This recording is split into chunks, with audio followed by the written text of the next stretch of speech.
Welcome बच्चों। हमारा आज का टॉपिक है मैदान।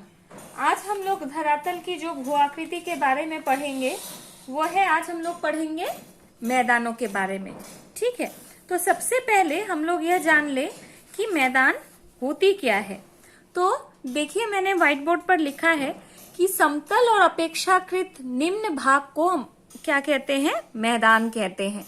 ठीक है, तो मैदानों की जो विशेषताएं हैं, पहले हम लोग विशेषताओं को ध्यान में दें। क्या क्या विशेषताएं हैं? पहला विशेषता है कि समतल और अपेक्षाकृत निम्न भाग को, नीचे भाग को हम लोग क्या कहते हैं? मैदान कहते हैं। और मैदानों की ढाल क्या होती है? ढाल बहुत कम होती है। ठीक है, माने 4 डिग्री से भी कम ढाल होती है। यूं कहें कि ये लगभग स्ट्रेट प्लेन समतल होती है।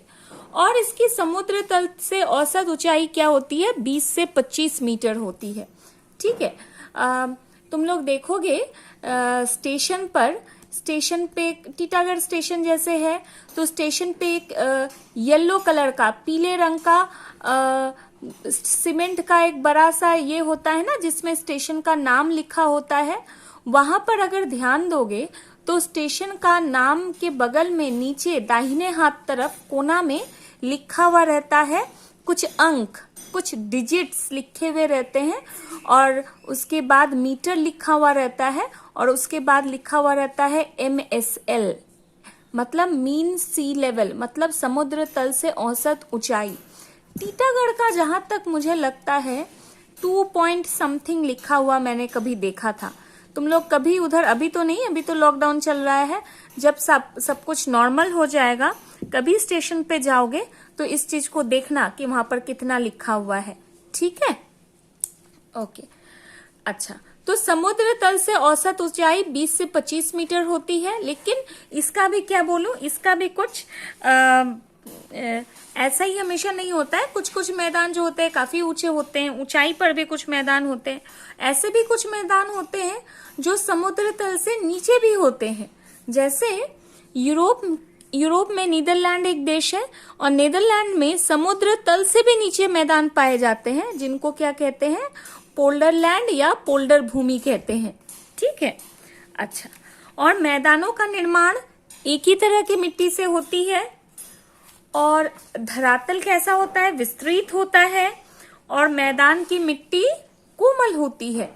और मैदानों में जहां तहां क्या होते हैं? छोटे छोटे टीले पाए जाते हैं। किसके टीले? चट्टानों के टीले।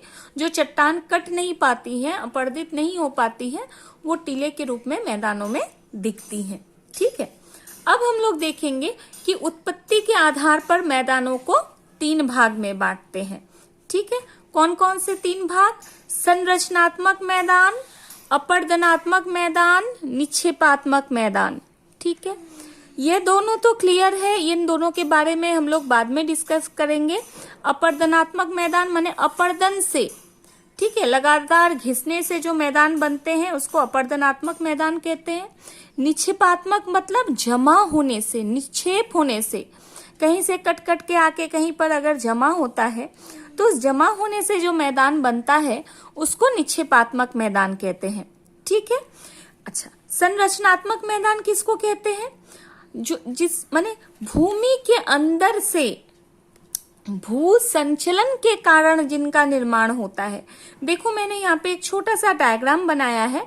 ये मान लो भूमि है, ठीक है, इधर क्या है? ये पानी पानी जैसा जो मैंने दिखाया है, ये समुंदर है। हाँ, और ये जो ढाल होता है, ये ढाल को हम लोग क्या कहते हैं? महाद्वीपीय मग्न ढाल। और ये जो है, ये है मग्न तट, और इधर है मग्न ढाल। ठीक है, तो किसी भूगर्भिक हलचल के कारण या लंबवत माने ऐसे, ठीक है, इस तरह से लंबवत, क्षैतिज माने होता है इस तरह से, ठीक है, लंबवत माने इस तरह से। तो लंबवत या ऊर्ध्वाधर भू संचलन के कारण अगर महाद्वीपीय मग्न तट का कुछ भाग समुद्र से उठ जाता है, ऊपर उठ जाता है, तो वो किसका निर्माण करता है? मैदान का। ठीक है, तो ऐसे मैदानों को हम लोग क्या कहते हैं? संरचनात्मक मैदान कहते हैं। हाँ, तटीय मैदान इस प्रकार के मैदान है, जैसे एग्जाम्पल के लिए, उदाहरण के लिए, हमारा जो पूर्व तटीय मैदान है, ठीक है, हमारा जो पूर्व तटीय मैदान है वो इस तरह का मैदान है, या संयुक्त राज्य अमेरिका का अटलांटिक तटीय मैदान। जो देखो, संयुक्त राज्य अमेरिका में एक तो प्रशांत तटीय मैदान है, एक अटलांटिक तटीय मैदान है। पश्चिमी भाग में प्रशांत तटीय मैदान है यूएसए का, संयुक्त राज्य अमेरिका का, और पूर्वी भाग में क्या है, अटलांटिक तटीय मैदान है। तो संयुक्त राज्य अमेरिका का अटलांटिक तटीय मैदान जो है संरचनात्मक मैदान का उदाहरण है। ठीक है, तो महाद्वीप के आंतरिक भाग में भी जहां भी छिछले सागर थे वहां पर क्या हुआ, ऊर्ध्वाधर माने लंबवत संचलन हुआ, और तलछटी जो है चट्टानों के ऊपर उठकर मैदानों की रचना कर ली। ठीक है, तो अपलिफ्टमेंट से ही इस तरह के मैदान होते हैं, इसलिए कहीं कहीं जहां ये तट के किनारे नहीं है इनको हम लोग आंतरिक मैदान भी कहते हैं। ठीक है, अच्छा, मैदानों का थोड़ा महत्व हम लोग देख ले। मैदान तुम लोग जानते हो, हम लोग विशेषताओं में पढ़े हैं कि कोमल मिट्टी से बनी है, और कोमल मिट्टी से बनी होने के कारण क्या है, यहाँ पे कृषि का विकास बहुत अच्छा हुआ है। हाँ, और उपजाऊ मिट्टी होती है, समतल होती है। हाँ, तो यहाँ पे कृषि के दृष्टिकोण से मैदानी भाग सबसे उपयुक्त होते हैं।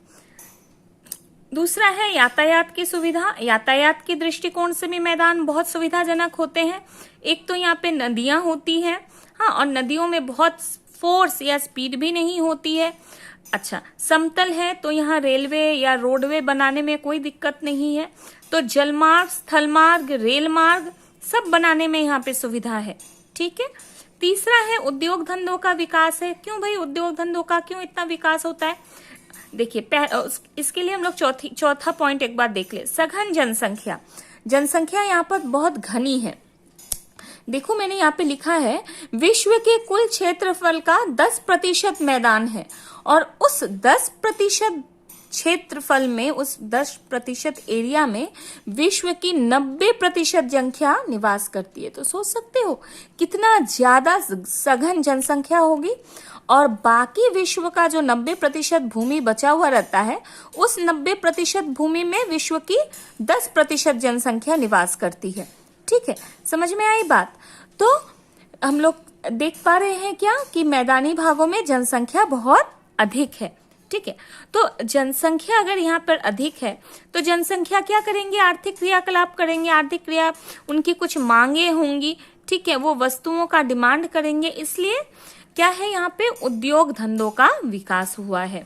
तो उद्योग धंधों के लिए जो हमें चाहिए, कृषि चाहिए, या यातायात की सुविधा चाहिए, या जनसंख्या चाहिए, श्रमिक चाहिए। ठीक है, तो जो भी सुविधाएं चाहिए, जल चाहिए, ठीक है, जो भी सुविधाएं चाहिए वो मैदानों में उपलब्ध है, इसलिए यहाँ पर क्या हुआ है, उद्योग धंधों का विकास हुआ है। फिर पांचवा हम लोग देखें नगरों की स्थापना। जितने भी बड़े बड़े नगर हुए हैं आदिकाल से, प्राचीन काल से ही, सारे कहाँ पर हुए हैं, मैदानी भागों में हुए हैं।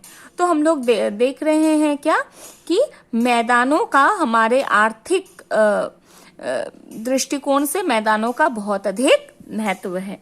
ठीक है, अगले वीडियो में बच्चों हम लोग डिटेल्स में अपर्दनात्मक मैदान और निक्षेपात्मक मैदान, इन दोनों को देखेंगे। ठीक है, आज इस वीडियो में बस इतना ही। घर में रहना, सुरक्षित रहना। Thank you children.